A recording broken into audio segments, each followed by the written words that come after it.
नमस्कार दोस्तों। आज फिर आपके सामने एक कहानी लेकर फिर हाजिर हो गया हूँ। अ, कई बार मुझे एजेंट सवाल करते हैं कि सर, हर रोज़ प्रॉस्पेक्टिंग करने के लिए कहाँ जाए और क्यों जाए, जब हमारे सर्कल में सभी को मालूम है कि हम इंश्योरेंस का काम कर रहे हैं, तो वो सामने चलकर हमारे पास क्यों नहीं आते और हमसे भागते क्यों हैं। जब हमें कोई चीज़ की ज़रूरत होती है तो हम उसकी शॉप पे जाके खरीदी करते हैं। वैसे ही इंश्योरेंस की खरीदी के लिए वो हमारे पास क्यों नहीं आते। जब ऐसे सवाल मुझसे कोई करता है तब मैं उसको एक कहानी सुनाता हूँ। आज आपको भी ऐसी कहानी सुनाता हूँ और इस कहानी के बाद हम लोग इस व्यवसाय के बारे में थोड़ी और बातें करेंगे। कहानी कुछ ऐसी है कि गीधों का एक समूह, बड़ा सा समूह, उड़ते उड़ते उड़ते उड़ते एक ऐसे आइलैंड पर पहुंच गया जहां कोई भी इंसान नहीं रहता था, बिल्कुल निर्जन था। छोटे छोटे तालाब बहुत सारे थे और सभी तालाब में मछलियां थी, मेंढक थे और वही गीधों का खुराक था। इस आइलैंड पे एक बात ही थी कि कोई शिकारी पक्षी या पशु राह नहीं रहता था, यानी कि गीधों को मारने वाला कोई नहीं था। तो गिद्धों तो वहाँ देखकर इतने खुश हो गए कि उन्होंने, उसका जो लीडर था उसने ऐलान कर दिया कि अब से हमारा घर यही रहेगा, हम लोग अब यहाँ से कहीं नहीं जाने वाले। सब लोग बहुत खुश हो गए क्योंकि कहीं भी दूर दूर जाए बगैर उसे वहाँ मछलियाँ मिलती थी, मेढक मिलता था, दूसरे छोटे छोटे जीव भी मिलते थे जो उनका खुराक था। एक बुढ़ा गिद्ध था जो इस फैसले से नाराज था। वो उस नेता के पास आया और उसे बोला, बेटा ये तुम गलत कर रहे हो। जो लीडर था उसने बोला, दादा मैं क्या गलत कर रहा हूँ, सभी तो यहाँ मौजूद है जो हमारे ज़िंदा रखने के लिए काफ़ी है, तो हम यहाँ रहकर ऐश क्यों ना करें। दादा ने बोला, बेटा हम लोग ऊंची उड़ान भरने के लिए हैं और शिकार को झपक कर करने वाले हैं। ये सामने से चलकर जो छोटी छोटी मछलियाँ आप लोग खाते, वो गलत है। आप लोग हमारी शक्ति को बिल्कुल बिगाड़ रहे हैं, निरर्थक कर रहे हैं। अगर ऐसी रहे तो आप लोग जल्दी मर जाएंगे। सब लोग उस दादा पे हंसने लगे। दादा ने बोला, मैं अपनी जगह पर वापस जा रहा हूँ, मैं अब यहाँ और नहीं रहूँगा। सब लोग ने उसको मनाने की कोशिश की, लेकिन वो बूढ़ा अपने निर्णय पे मकबूल था और वो अपनी जगह पर चला गया। फिर से ऊंची उड़ान भरने लगा, झपक कर शिकार नदी में से, तालाब में से करने लगा। ऐसे ही 2-3 महीने और निकल गए।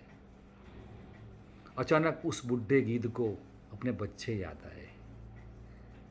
उसने सोचा, फिर से उस आइलैंड पे जाता हूँ, बच्चों के साथ थोड़े दिन रहूँगा, फिर यहाँ वापस चला आऊँगा।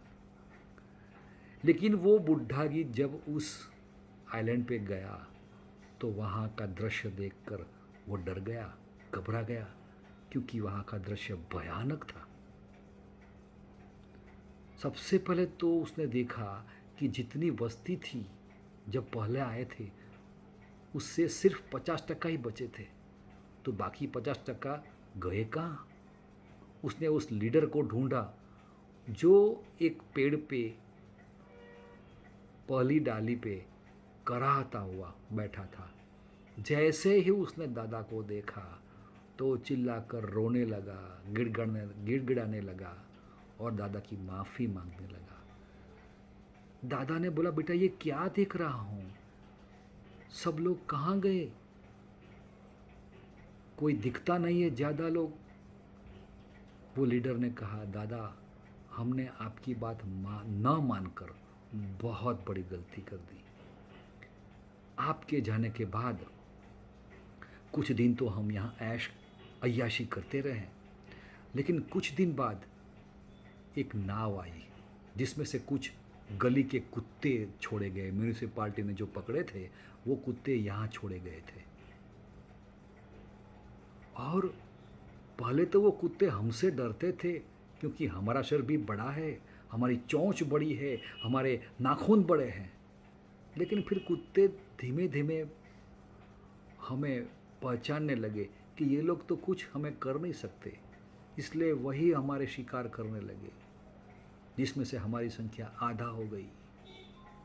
जो थोड़े बहुत पकड़ में आए फिर किसी भी तरह बच गए, वैसे हम लोग कुछ जिंदा है, जैसे तैसे जी रहे हैं इस डाली पे बैठे हुए। मैं यहाँ बैठा हूँ, दूसरा दूसरी डाली पे बैठा है, तीसरा कुछ और पेड़ पे बैठा है। तभी दादा ने कहा, बेटा यही तो मैं कहता था, तुम लोग नहीं माने। हमारा जन्म जो हुआ है वो ऊंची उड़ान के लिए है, झपक कर शिकार करने के लिए है, ऐसे बैठने के लिए नहीं है। ये बात कहकर वो बुढ़ा गिद्ध वापिस अपनी जगह पे आने के लिए उड़ गया। दोस्तों, कहानी ख़त्म। लेकिन इस कहानी से हमें जो सीख मिलती है वो ये है कि दोस्तों, ये जो हमारा व्यवसाय है उसमें जिसके लिए हम बने हैं उसका ही हम लोग उपयोग न करें तो इस व्यवसाय की हम लोग क्यों आए इस व्यवसाय में। डॉक्टर का काम है एक पेशेंट को ठीक करना, उसके लिए उसका ब्रेन चलना चाहिए टेक्नोलॉजी के साथ। अगर डॉक्टर अपना ब्रेन चलाना ही बंद कर दे तो पेशेंट का क्या होगा। अगर कोई पहलवान अपना मसल्स नहीं चलाएगा तो उसकी हालत क्या होगी। वैसे ही कोई एजेंट अगर अपनी बुद्धि का उपयोग नहीं करेगा, प्रोस्पेक्टिंग नहीं करेगा, तो उसकी हालत क्या होगी। जो युवान गिद्ध था वो 12 पॉलिसी वाला एजेंट है जो कुछ नहीं करता और उसकी हालत मरे हुए गिद्ध जैसी हो गई।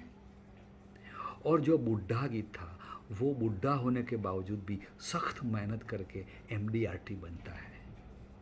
मेरा आपसे सवाल है, आप कौन सा गिद्ध बनना पसंद करेंगे, वो लीडर वाला गिद्ध या बुढ़ा गिद्ध।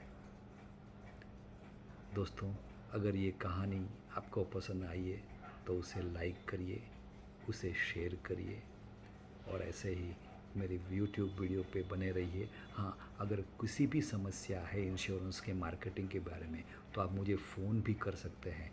मेरा मोबाइल नंबर है 9879619911। Thank you very much.